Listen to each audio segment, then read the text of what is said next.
Assalamualaikum warahmatullahi wabarakatuh.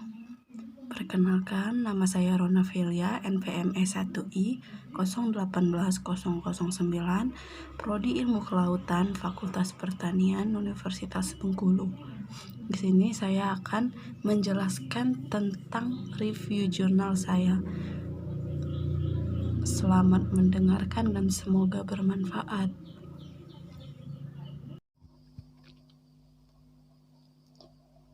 Judul jurnal yang saya review adalah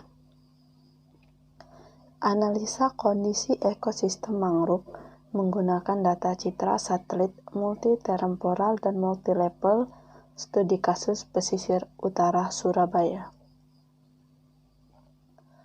Wilayah pesisir kota Surabaya secara umum dapat dikelompokkan menjadi kawasan pesisir utara dan timur. Di kawasan pesisir utara terdapat Teluk Lamong yang menjadi muara dari Kali Lamong. Di kawasan tersebut banyak ditemui vegetasi ekosistem mangrove. Tetapi seiring berkembangnya kota Surabaya menyebabkan desakan pembangunan yang cenderung mengarah ke arah pantai atau pesisir. Ekosistem mangrove adalah salah satu objek yang bisa diidentifikasi dengan menggunakan teknologi penginderaan jauh. Letak ekosistem mangrove yang berada pada daerah peralihan darat dan laut memberikan efek perekaman yang khas jika dibandingkan objek vegetasi darat lainnya.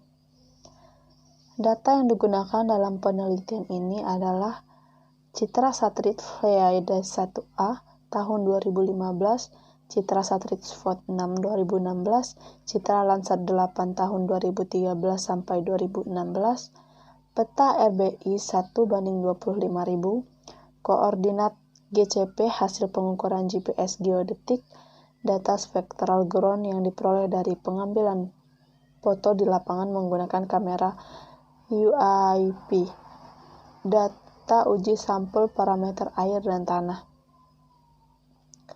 Peralatan yang digunakan dalam penelitian ini adalah satu perangkat keras yang berisikan laptop, perangkat lunak, software pengolahan citra, software pengolahan statistik, software pengolahan layouting, dan perangkat pengambilan data di lapangan menggunakan GPS geodetik, GPS navigasi, dan kamera UAP. Adapun proses pengolahan data yang dilakukan adalah sebagai berikut.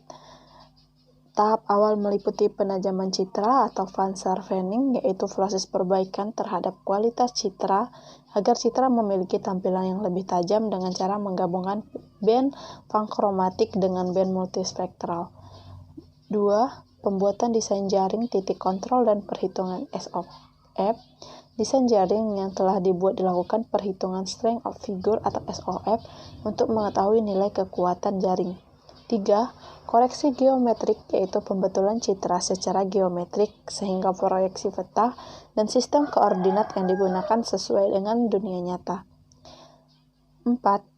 Uji ketelitian geometrik, yaitu pengujian ketelitian posisi mengacu pada perbedaan koordinat X, Y antara titik uji pada gambar atau peta dengan lokasi sesungguhnya dari titik uji pada permukaan tanah. 5. Koreksi radiometrik untuk memperbaiki nilai piksel agar sesuai dengan yang seharusnya, yang biasanya mempertimbangkan faktor gangguan atmosfer sebagai sumber kesalahan utama. 6. Perhitungan algoritma indeks vegetasi, yaitu melakukan pengolahan indeks vegetasi NDVI dengan cara pemasukan algoritma indeks vegetasi. 7. Klasifikasi algoritma NDVI dengan memasukkan rank nilai tiap jenis kerapatan vegetasi. 8. Observasi lapangan atau ground truth, yaitu pengambilan data lapangan berupa koordinat ground control point atau GCP, sampel parameter air dan tanah, dan pengambilan foto menggunakan kamera UAP. 9. Uji korelasi dilakukan untuk mengetahui hubungan antar variabel. 10. Analisa kondisi ekosistem mangrove berdasarkan nilai algoritma indeks vegetasi NDVI dan parameter di lapangan.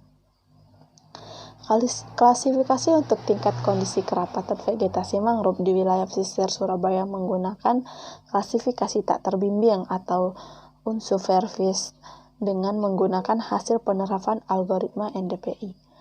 Klasifikasi berdasarkan Departemen Kehutanan tahun 2003 untuk Citra Pleiade 1A dibagi menjadi 3 kelas menurut jenis ekosistem mangrove. Sedangkan klasifikasi Landsat 8 menjadi 3 kelas menurut kerapatan, yaitu jarang, sedang, dan rapat. Berikut hasil penerapan algoritma pada Citra Pleiade 1A dan Landsat 8.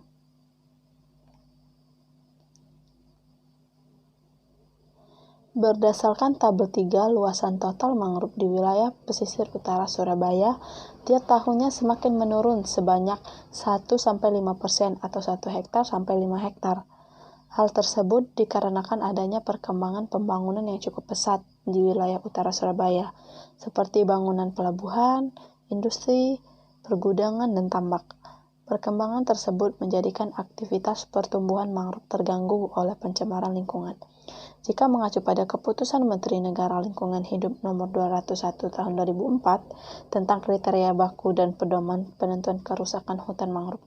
Hutan mangrove di pesisir utara Surabaya adalah kondisi baik menuju rusak dengan kerapatan pohon kurang dari 1.500 pohon per hektar dan penutupan antara 40-60%.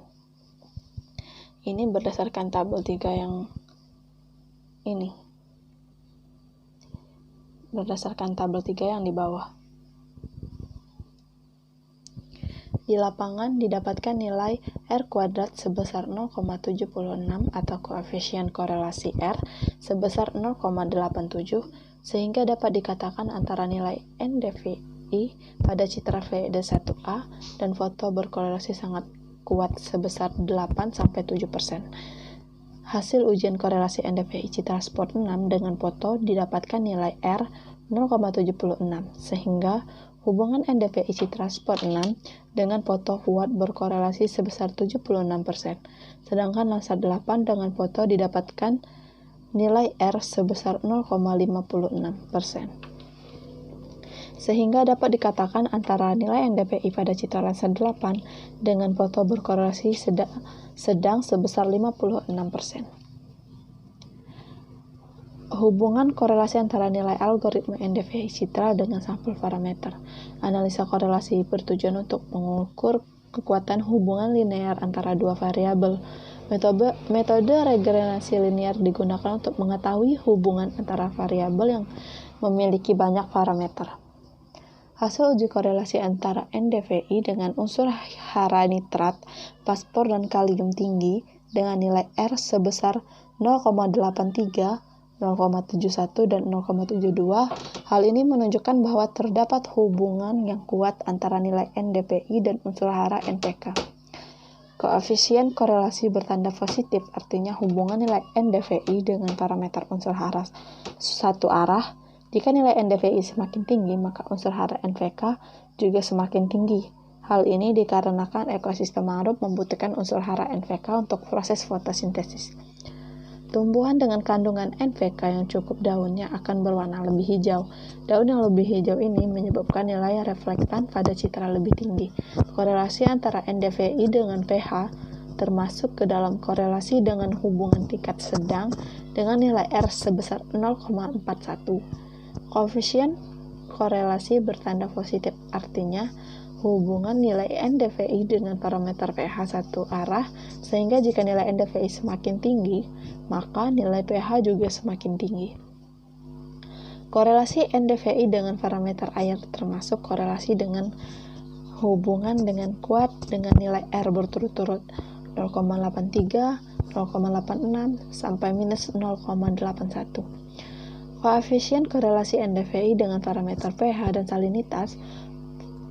salinitas positif artinya semakin tinggi nilai NDVI, maka semakin tinggi pula nilai pH dan salinitas air. Sedangkan koefisien korelasi NDVI dengan TSS negatif artinya semakin tinggi nilai NDVI, maka nilai TSS semakin rendah. Hal ini dikarenakan TSS yang tinggi berindikasi adalah pencemaran, sehingga menyebabkan warna daun pada mangrove tidak lagi hijau, sehingga parameter yang berhubungan erat dengan ekosistem mangrove yaitu salinitas. Jenis mangrove di pesisir utara Surabaya terdiri dari jenis Soneratia sp, Avicennia sp, dan Rhizophora sp. Masing-masing dari jenis tersebut mempunyai karakteristik tersendiri.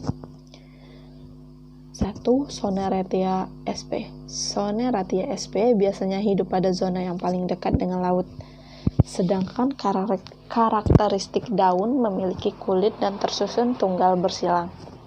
Bentuk oblong seperti bulat telur terbalik. Didominasi oleh substrat agak berpasir dengan persentase pasir 52,4%, lempung 23,7%, dan lanau 13,1%. Soneratia sp cenderung mendominasi daerah berpasir, sementara Avicennia sp dan Rhizophora sp cenderung untuk mendominasi daerah yang lebih berlumpur. Salinitas area yang digenangi oleh air tawar atau air payau rata-rata sebesar 0,35 ppt. Untuk pH air rata 7,8 dari hasil uji sampel di lapangan TSS di pesisir Kali Lamong rata-rata sebesar 33 mg per liter, sehingga sangat mempengaruhi warga dari daun jenis Soneratia sp. 2. Avicennia sp.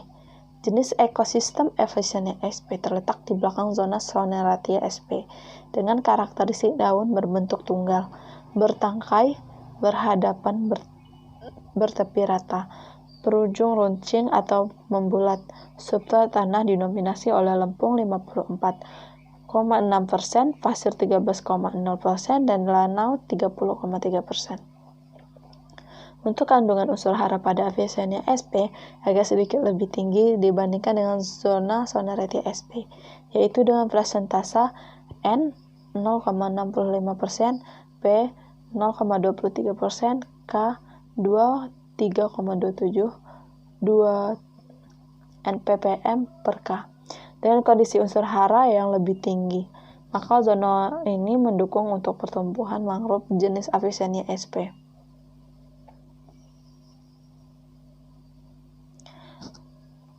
3. Rhizophora sp.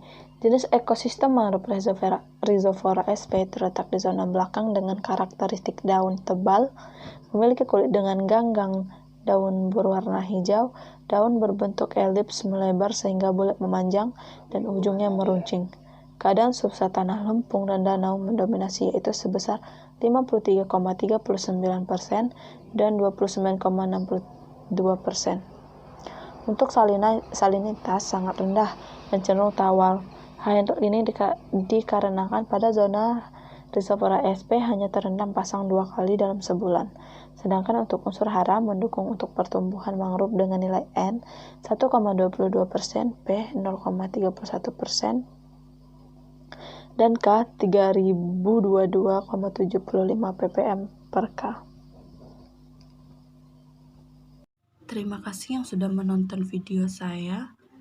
Saya akhiri, wassalamualaikum warahmatullahi wabarakatuh.